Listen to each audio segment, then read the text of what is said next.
ito na guys.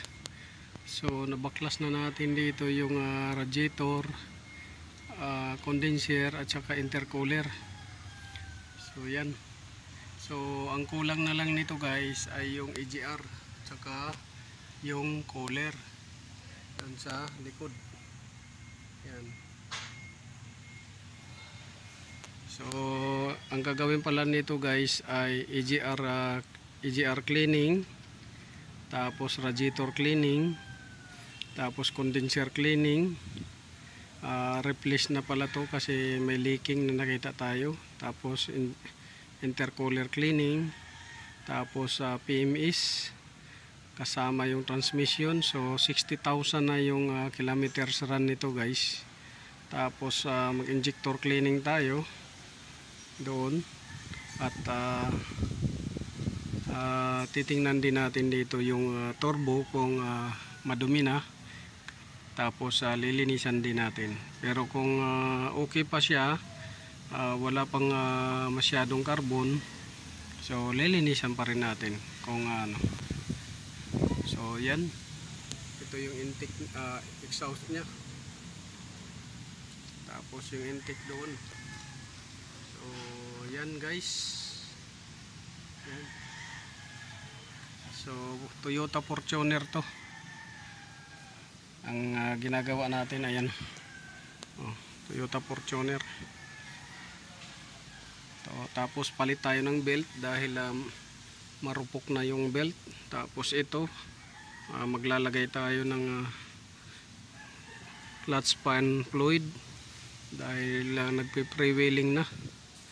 Tapos may issue din siya doon sa aircon, maingay, maalog yung loob, tsaka yung clutch maingay din, yung bearing at saka yung damper clutch nya.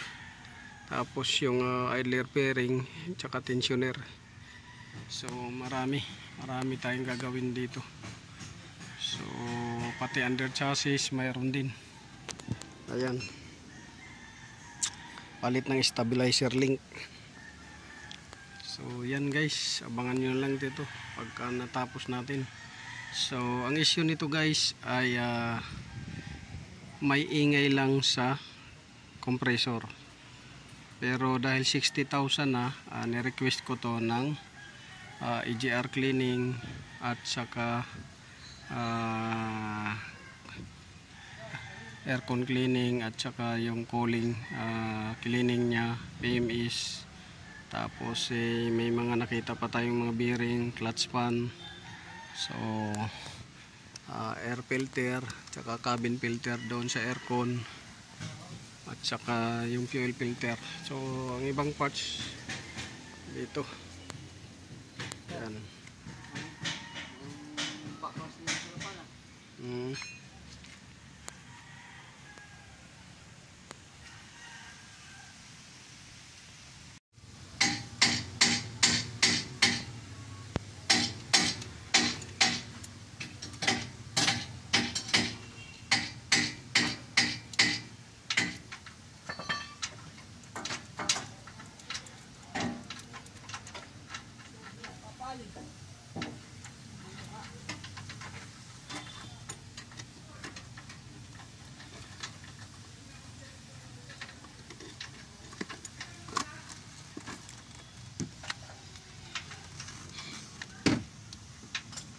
Pasti pang siete.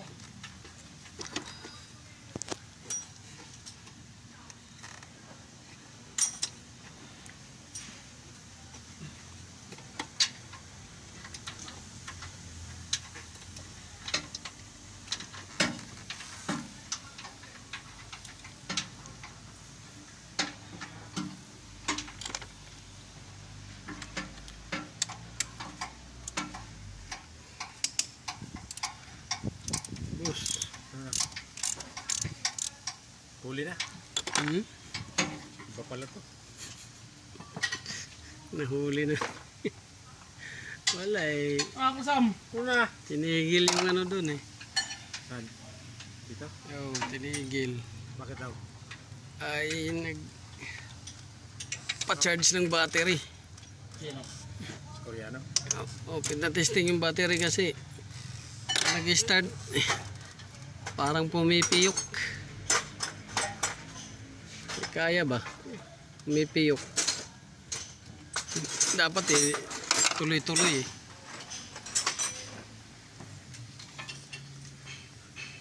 Tuloy-tuloy dapat yung ano kaso pumipiyok. Ito Fortuner. Ano sira?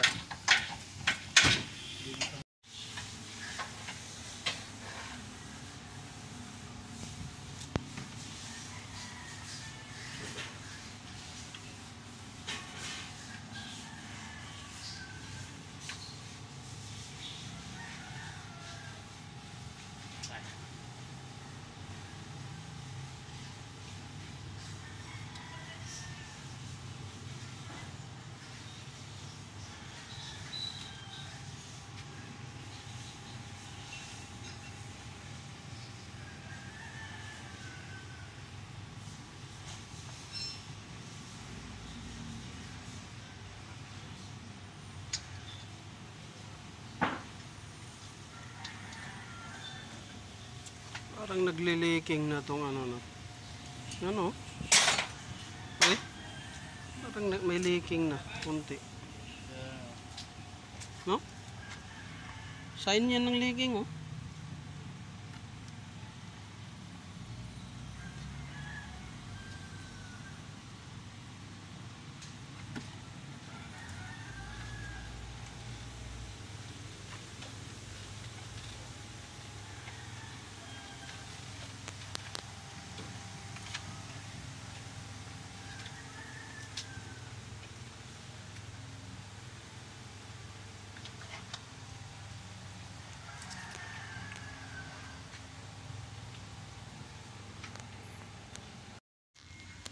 So ito na guys. So nabaklas na natin dito yung radiator, condenser at saka intercooler. So yan. So ang kulang na lang nito guys ay yung EGR at saka yung cooler dun sa likod. Yan. So ang gagawin pala nito guys ay EGR cleaning, tapos radiator cleaning, tapos condenser cleaning. Replace na pala to kasi may leaking na nakita tayo. Tapos intercooler cleaning, tapos PMS kasama yung transmission. So 60,000 na yung kilometers run nito guys. Tapos mag-injector cleaning tayo doon at